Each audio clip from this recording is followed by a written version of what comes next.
नमस्कार फ्रेंड्स, चलतु आज केतोटी बड़ खबर उपरे नजर पकेबा। आज राज्य में बंद रहिब समस्त स्कूल। प्रबल ग्रीष्म प्रवाह को दृष्टि रखी राज्य सरकार आज 3 दिन जाए समस्त सरकारी एवं बेसरकारी विद्यालय गुड़िक बंद रखा निष्पत्ति नहीं। राज्य सरकार निष्पत्ति अनुसार एप्रिल 18 रु 20 तारीख जाए सबु स्कूल बंद रहिब। वर्तमान राज्य में प्रबल खरा होउछि। सोमवार राज्यर 18टी सहर तापमात्रा 40 डिग्री बा ताठारु अधिक रेकर्ड करा जायथिबा बेले मंगलवार 29टी सहर तापमात्रा 40 डिग्री बा ताठारु अधिक रेकर्ड होइछि। खास करी 18 और 19 तारीख रे खरा पीक रे रहिबो। किछि जिल्ला रे तापमात्रा 43 रु 45 डिग्री रेकर्ड करा जिवार संभावना रहिछि। परवर्ती अपडेट रहउछि 2024 साधारण निर्वाचन पर पंचम पर्याय विधानसभा प्रार्थी घोषणा करिछि बिजु जनता दल। सुप्रीम नवीन पट्टनायक पंचम पर्याय रे 9टी विधानसभा पर प्रार्थी तालिका घोषणा करिसंदी। मुख्यमंत्री नवीन पट्टनायक चलित निर्वाचन रे मध्य 2टी विधानसभा क्षेत्र निर्वाचन लड़िबे। सेहिपरि आज घोषणा होइथिबा प्रार्थीଙ୍କ ମଧ୍ୟରେ कंटाबांजीरू नवीन पट्टनायक, अनुगुळरू संयुक्ता सिंह, निमापड़ारू दिलीप नायक, सानखेमुंडीरू लक्ष्मणा गीतांजलि देवी, जयपुररू इंदिरानंद, चित्रकोंडारू लक्ष्मीप्रिया नायक, पद्मपुररू वर्षा सिंह बरिहा, कोचिंडारू राजेंद्र छत्रिया, देवगढ़रू अरुंधती देवी। अन्यपटे संबलपुर और रेड़ाखोल प्रार्थी परिवर्तन करिछि बीजेडी। पूर्वर संबलपुररू प्रसन्न आचार्य और रेड़ाखोलरू रोहित पुजारी प्रार्थी होइथिबा बेले आज सेथिरे परिवर्तन करा जाई रेड़ाखोलरू प्रसन्न आचार्य और संबलपुररू रोहित पुजारी को प्रार्थी करिछि बीजेडी। परवर्ती अपडेट रहउछि सोना मूल्य रे वृद्धिर धारा अब्याहत करिथिबा बेले आज भुवनेश्वर 24 कैरेट सोनार 10 ग्राम पिछा दाम रे 980 टंकार वृद्धि होई 74,130 टंका होई जाइछि। सही समय 22 कैरेट सोना दाम 900 टंका वृद्धि पाई 67,950 टंका होइछि। मंगलवार रूपार केजी पिछा दाम 1000 टंका वृद्धि पाई 90,500 टंका रेकर्ड होइछि। परवर्ती अपडेट रहउछि प्रचार पई केन्द्रापड़ा आसिबे मोदी। 4 लाख कर्मी और जनता को नहीं हेब मोदी को सभा।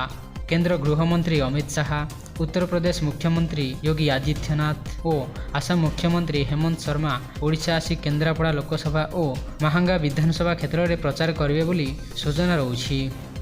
परवर्ती अपडेट रहउछि नुआपड़ा जिलापाल सद्भावना सभागृह में मंगलवार जिला प्रशासन और जोगाण विभाग पक्षर रविधान संग्रह कमिटी बैठक अनुष्ठित हो जाइछि। जिलापाल हेमकांत स्वयं अध्यक्षतार आयोजित बैठक में रविधान संग्रह उपरे आलोचना होइथिला। मे 24 रे जिले में रविधान संग्रह करने को स्थिर होइछि। एवर्ष जिले में 10,335 जन चाषी धान बिक्री पई नाम पंजीकरण करिसंदी। सेथिरु 5,066 जन चाषी पुराणा और 5,287 जन नूतन चाषी रहिसंदी। परवर्ती अपडेट रहउछि साधारण निर्वाचन 2024 निमंते जिला प्रशासन पक्षर आज पोलिंग और प्रिजाइडिंग अधिकारी मानकर द्वितीय पर्याय प्रशिक्षण प्रदान कर जाइछि। राज्य में हेबाकु थिबा विधानसभा और लोकसभा निर्वाचन में मतदान प्रक्रिया सरल और त्रुटिशून्य करने पाई राउरकेलार म्युनिसिपल कॉलेज रे 630 जन पोलिंग और प्रिजाइडिंग अधिकारी को प्रशिक्षण प्रदान कर जाइछि। राउरकेला अतिरिक्त जिलापाल तथा महानगर निगम कमिशनर आशुतोष कोलकर्णी और पानपुष उपजिलापाल विजय नायक प्रशिक्षण केन्द्र परिदर्शन करी प्रशिक्षण कार्य निरीक्षण करथिले। परवर्ती अपडेट रहउछि सहरवासी लगी खुशी खबर। मरामती हेब स्थानीय घोड़ाशाल पड़िया थिबा प्रताप नारायण सिंह देव ऑडिटोरियम। एथिलागी पदक्षेप नेछि पौरपालिका।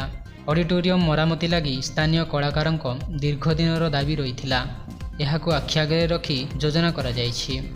मरामती लगी 80 लाख टंकार व्यय अटकल करिछि।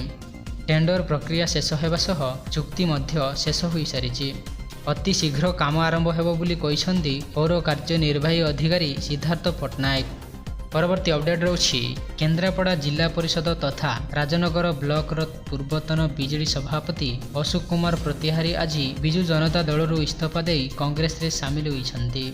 से गतकाली अपराह्न तांको इस्तीफा पत्र बिजु जनता दलर मुख्य नवीन पट्टनायक और जिला बीजेडी सभापति को पठाई देइछंती। एबे अशोक कांग्रेस टिकेट रे राजनगर विधानसभा निर्वाचन मंडली प्रतिद्वंदिता करिवे बोली कुहा जाउछि। ପରବର୍ତ୍ତୀ ଅପଡେଟ୍ ରହୁଛି ଦୁବାଇ ରାଜରାସ୍ତାରେ ପାଣି। ଏଭଳି କଥା ସମସ୍ତଙ୍କୁ ଚକିତ କରିଛି। କାର୍ ବୁଡ଼ିବା ସହ ବ୍ୟାପକ ବନ୍ୟା ପରିସ୍ଥିତି ସୃଷ୍ଟି ହୋଇଛି। ଗୋଟିଏ ଦିନରେ ହାରାହାରି 120 ମିଲିମିଟର ବର୍ଷା ହୋଇଛି। ଗୁରୁତ୍ୱପୂର୍ଣ୍ଣ କଥା ହେଲା ଏଠାରେ ଗୋଟିଏ ବର୍ଷରେ ହାରାହାରି 120 ମିଲିମିଟର ବର୍ଷା ହିଁ ହୋଇଥାଏ। କିନ୍ତୁ ଏବେ ଏହା ଗୋଟିଏ ଦିନରେ ଦେଖିବାକୁ ମିଳିଛି। ଘୂର୍ଣ୍ଣିବଳୟ ପ୍ରଭାବ ଦୁବାଇଠାରେ ବିସ୍ତାର ହୋଇ ଏଭଳି ପରିସ୍ଥିତି ସୃଷ୍ଟି ହୋଇଥିବା ଦେଖିବାକୁ ମିଳିଥିଲା। ସେହିଭଳି ପଡ଼ୋଶୀ ଦେଶ ଓମାନରେ ମଧ୍ୟ ପ୍ରବଳ ବର୍ଷା ଯୋଗୁଁ ଗତ କିଛି ଦିନରେ 18 ଜଣଙ୍କ ମୃତ୍ୟୁ ହୋଇଥିବାର ଖବର ମିଳିଛି। ଜୟ ଜଗନ୍ନାଥ। ପୁଣି ଦେଖା ହେବ ପରବର୍ତ୍ତୀ ଅପଡେଟ୍ ସହିତ।